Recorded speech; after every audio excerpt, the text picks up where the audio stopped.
everybody. Welcome to a summer 2014 SWAT review. My name is Kate, otherwise known as Narataki. And I'm Alan, otherwise known as Hisui. We are from ReverseThieves.com. You can go there to get other SWAT reviews, as well as our monthly Speakeasy podcast, and 3+ blog posts every week. This time, we're looking at Hanayamata from MADHOUSE, and is streaming on Crunchyroll. It's about a group of girls who form a yosokai group. And I didn't know what that was, and then but luckily, no one in the series, except for the main, one of the main girls who's trying to get everybody to join her, actually knew what it was either, so that was helpful to me. But it's like a cosplaying sort of dance troupe, and it's like a big event, right? Yeah, it's usually festival usually held during sports festivals. So, we kind of only really knew that from the opening and from what people said in the episode, because it's more about Naru, the main character, and her meeting this new girl, Nana, fountain stand. From the illustrious Jersey fountain stands. Of course, you gotta get your mysterious transfer student in there, but yeah, I really loved her name. Like, what? I'm thinking that she's related to the Joestar family in some way.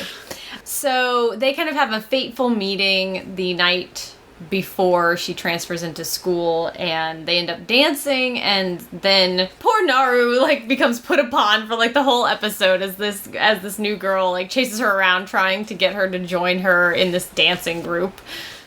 Yeah, and she tries to get other people as well, but she's the crazy foreign student, and she wants to basically, start this really hokey traditional dance squad, so everybody's try not to make eye contact with the blonde gaijin. Yeah, really.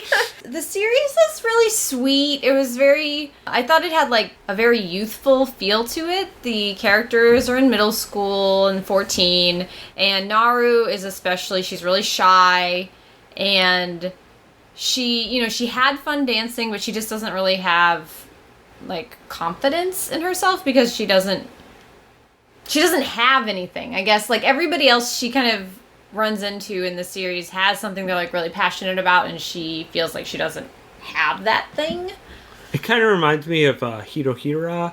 I knew you were going to say that. Because the girl's kind of crippled with low self-esteem. Her best friend is good at art, and she's in a band, and she won a literary award. And you're talking about this. Yeah, in this series. Yeah. In this series, Naru's friend is this uber-coon girl who everybody loves. She just started a band, and already people love it. And so she's what do I got? The only thing that I really am into and everybody makes fun of is that I like hokey fairy tales.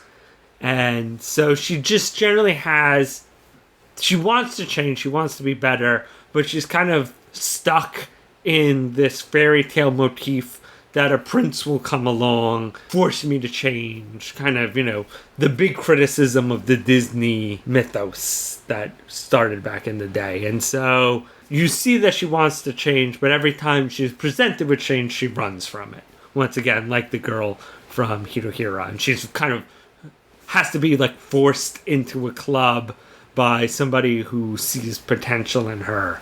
But what I liked about this was that she does run away, and it's really even though Nana is really pursuing her, when Naru says no, really seriously leave me alone, Nana's okay, I will. And so then Naru has to make the step.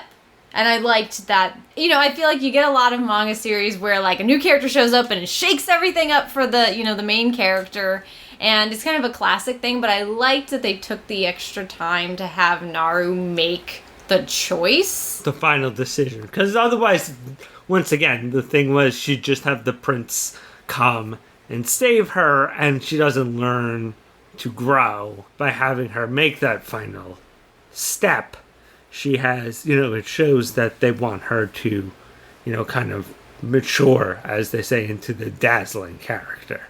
And yeah, I thought it had some, emotional rawness to it, which was nice. Also, the friend that you're talking about, the really great, her best friend, she seemed like, I don't know, her attitude is really not supportive, and like... She seems a little bit like, I want to pretend to be your friend, but you're really useful.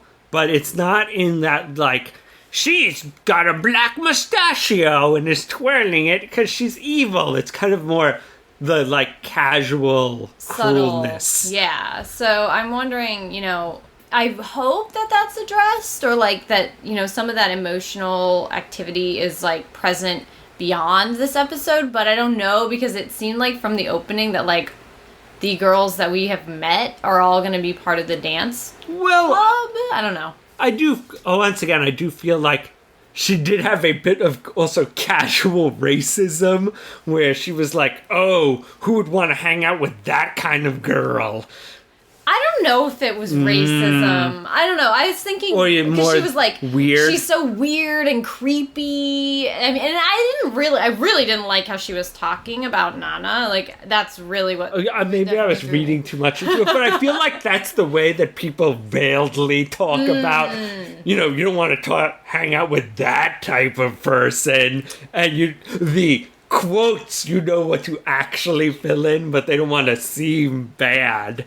But, I mean, also the next episode was about jealousy, so I wonder if she's going to basically show a little bit more of her true colors when her, favored friend and somewhat lackey is taken away by this club. But I think it'll get resolved into a positive change. I mean, again, that's just from, like, seeing the opening and ending where clearly these girls all end up in the dancing club. But I do feel that the show is aware of her kind of not being the best of friend. But I feel like they don't want to make her just this horrible villainous character. Also, if they're going to bring her into the group, if she's utterly despicable, then it might be harder to, if she's like really nasty to the main character, and then you're like, oh, but we should all forgive her now. But if she's just kind of like an accidental meanness, then I feel it's a little more forgivable. Well, I think also that's kind of the way the show feels. It's like emotionally like young.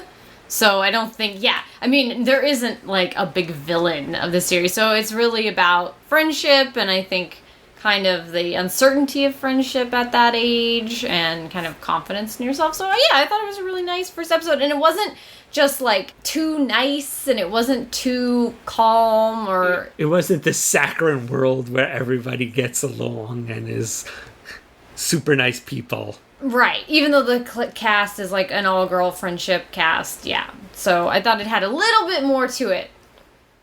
So it's definitely a fun little show. It said it was Yuri, but it didn't. I mean, it's yet to be seen. It's one of those things where a lot of shows get called Yuri, but honestly, if you don't pull the trigger, it's not Yuri, it's friendship. Like, otherwise we're all in Yuri and yaoi relationships. Like, so... You gotta be Auhana or go home. Yeah.